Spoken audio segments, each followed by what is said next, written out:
Hey guys, this is a clip from our podcast, Color Me Bloody. You can find us on iTunes at Color Me Bloody MMA Podcast. Check us out on Facebook, facebook.com/Color Me Bloody. You can also get in contact with us via email, colormebloodymma@gmail.com. All right. Thanks guys. We're a weekly podcast. Check us out. Jason Mayhem Miller has lost his shit.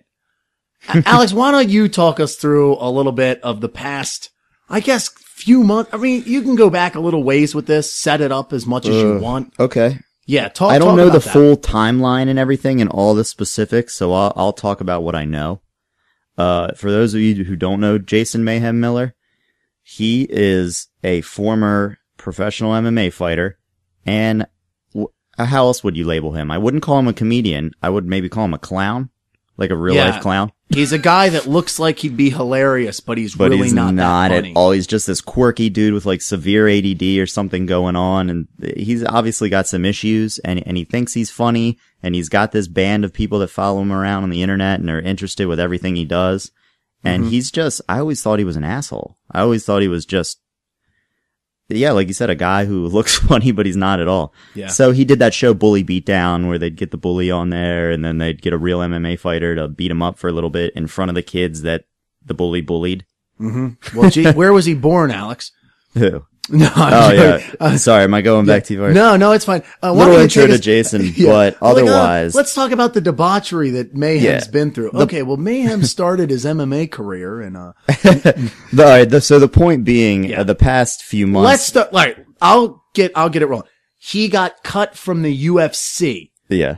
Bam. That he was started cut from the UFC. Then what happened? That started the downward spiral. Then Mayhem, lost his proverbial shit. He, the first incident was where he was arrested in the church.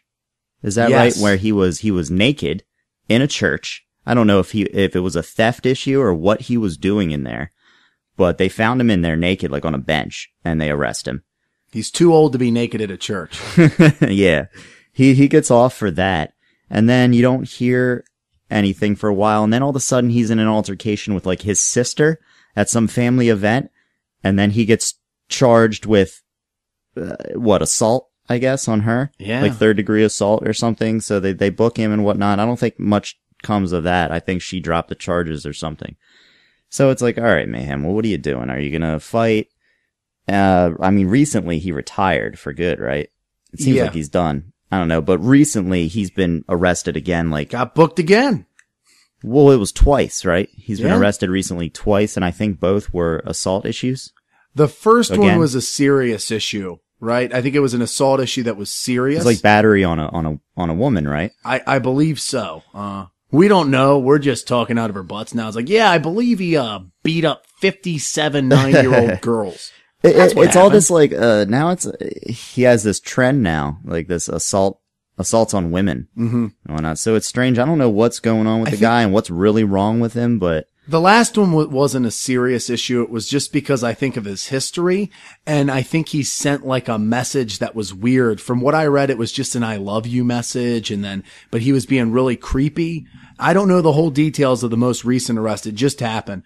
So ever since Mayhem got cut from the UFC, he gets arrested left and right. He's in the media for all the wrong reasons. Yeah. And, I just saw a picture he posted the other day where he had that, like, what's the Muslim symbol? It's like the weird thin half moon with something else in front of it, but it's like a Muslim symbol that was on his hand. He got a bomb tattoo on his, hand. Yeah. And then he's got like the Catholic cross tattooed on his other hand or something weird like that. Like he's just a crazy ass guy. And, if the next headline was him, like, ending up dead, whether it be by suicide or some other means, I wouldn't really like raise my eyebrows that much.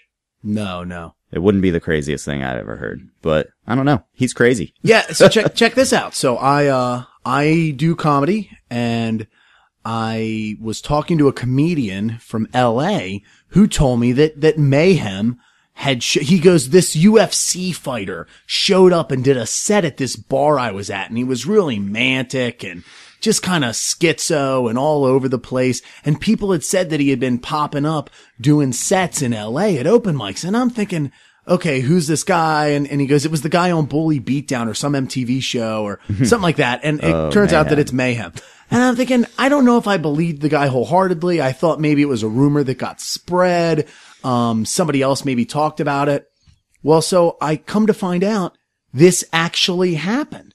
Yeah, we found a video online of Mayhem doing stand up. I mean, it's not even worth talking. He's bad. It's not all over the place, but apparently he kept doing it after that. There were some comments that indicated it. So I got the facts checked out right. And yeah, he had been showing up at open mics, low level open mics, just show up, sign up, open mics, low level comedy, and was just atrocious and weird and nutty. Do you think he's getting so like manic and he's depressed and everything because he realizes he has like very few avenues? Like he doesn't know what to do with his life now. Yeah, he thought he was going to be like, when he started doing Twitter, he thought he was going to be a famous entertainer and stuff. It's like, man. What's weird is if he was the least bit funny or smart, he actually could pull it off. He really could. Yeah. He has a name for himself. People love that Bully Beatdown show. He's kind of a clown. He could get a joke writer. He could get a ghost writer, somebody else write his jokes, and he could go on tour. People do it all the time. Mick Foley tours, and he is very successful as a touring comedian. Some people like Screech from Saved by the Bell just was in the area. Hey, if you're going to mention him, you got to get his name right. It's Dustin Diamond. Yeah, Dustin Diamond. Yeah, I knew. Yeah. Dustin Diamond, is doing comedy now. And he basically just tells stories about, I mean, it's not just stories. It's very shocking humor. It's a mixture of stuff. A buddy, a Baltimore comic named Mike Finazzo just featured for him, and I got the whole scoop as far as very nice guy, very good. But I mean, you can make Mayhem Miller could literally do what Dustin Diamond did, and he could at least potentially get some success out of it. He could very well headline some club shows and make a run at it. You never know. Yeah, I'm sure he could at least attempt. I wouldn't pay to see him. I just don't think he has that much talent in any area, maybe except like jiu-jitsu. But he's been on the Ultimate Fighter show, and people liked him as a coach there for the most part, mainly because he was up against Bisping. And yeah, how could you not like him? And people liked him on Bully Beatdown. Again, if somebody else is writing his jokes, you never know where he'd wind up if he cleaned himself up. Maybe a talk show. You never know. He's crazy. Another little tidbit, this guy who's an avid poster on a forum I frequent, and he's a big fan of the Jason Ellis show. You know Jason Ellis? Yep. He was like he was a skateboarder, right? Yeah. Or something. Well, he was like I best don't know, friends. Was he a skateboarder? Yeah. Yeah, he was. And then I think he tried to dabble into fighting a little bit at the amateur level. But anyway, real good friends with Jason Mayhem Miller. Jason Mayhem Miller was on the Jason Ellis show all the time. You could almost consider him like a co-host. I mean, he was on it so much. Mm-hmm. So apparently he's been like banned from it. Jason Ellis and all those guys don't talk to him anymore. Like he did something real messed up and it was like unforgivable and they wrote him off completely. So it's like just stuff like that. It's like that guy's just it's a spiral. Tell us what you just heard about the gym, the training center with Mark Munoz. Oh, and just another thing to pile on top of it. He's been training. Well, he quit fighting. He retired from MMA, but I guess he was still getting training in, helping guys out, coaching, or just doing it for whatever his reasons were. But he was at Rain MMA, Rain Training Center. Mark Munoz runs it, got a bunch of high-level fighters there, Chael Sonnen and Jake Ellenberger, the list goes on. Well, Jason Mayhem Miller was going there for a while, but he recently got banned from from Rain Training Center by Mark Munoz. And then Jason commented on it recently and was talking about how he was just talking trash on Mark Munoz about the real reasons he cut him. And then he started talking about Mark Munoz's like religion, about how he idolizes a false prophet, like a false Jesus or something. He was getting real weird with it. Ooh. So I'll never be able to figure that guy out, and I don't care to. I was never a Mayhem fan. I think he's a clown. Yeah, no, I mean, he's bad. I liked him before. I tried to like him more than I did because he was kind of this gritty fighter. You know, he took GSP, to all the rounds. I mean, granted, he lost a decision. He really could have beat Jake Shields. That fight looked a lot more impressive. Yeah, that was a Saved by the Bell fight. You know, he could have won his last fight. Yeah. Who was it? The Arizona wrestler, CB Dalloway. Mm-hmm. He actually rocked him. Yeah. He could have won that fight. I think he hurt his knee, but who knows? Bisping drubbed him. He never did win a UFC fight. I don't know. The guy's just on a spiral and it's not looking good. So we thought his stand up was better back when he was able to stand up with Jake Shields. And then we realized that Jake Shields stand up is the worst. It is the absolute worst. I've had this conversation a couple times. I could be totally off. I honestly think that if it was like, Mike, you gotta go out there and it's just standing up, all striking, no clinching maybe, just like a boxing match or maybe like a kickboxing match. I'm not saying I think I could knock him out. I'm saying the guy would beat me maybe 90% of the time, but I honestly think there's a chance I could connect. That's the only fighter I look at when I watch him strike, and he's so stiff and his head's up and he's pitter-patting like a girl. Granted, I outweigh him by almost 100 pounds, and I'm probably a lot stronger than him. I think if I trained for 3 months in striking, I could be way off. I know like I know at home, I know the people listening are like, no way could you beat a pro fighter. And I don't even think I'm a good striker. I don't think I could strike with Alex could probably beat me in a striking match. I mean, he trains and stuff. But I honestly think Jake Shields is that bad. And he outstruck GSP for 2 rounds. Oh my God. I digress. We need to move on.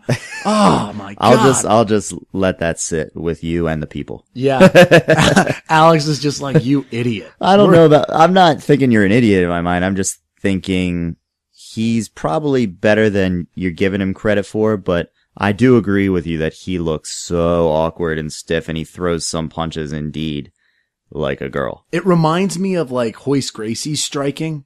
The way he kind of like throws with it's like an arm punch. He doesn't get much hip torque into it from what I can tell. No. And he's so stiff. It just looks like getting knocked out. And once we saw him get knocked out, it made sense. It is what it is. Alex, do you think there are guys at your gym who could demolish him in a striking match? Yes. Like at least that. There are guys who are lower pro level fighters who would just humiliate Shields on the feet. And I think that's safe to say. Maybe he's great in the gym. I imagine training with him, he'd put a pounding on you. There's just something about a fight that Jake Shields just looks uncomfortable. And like I hate to say this, it's like a stereotypical, people say you punch like a girl or whatever. It could be a guy who's, not good at it either, but he strikes like a girl to me. All right. That's enough. If I say any more, he had to get that off his chest. Yeah. If Jake Shields is a future guest, we will delete this episode and it will never exist ever. Oh no, I'll bring it up. That'll be good radio. Oh man. All right. Moving on that note, UFC 165.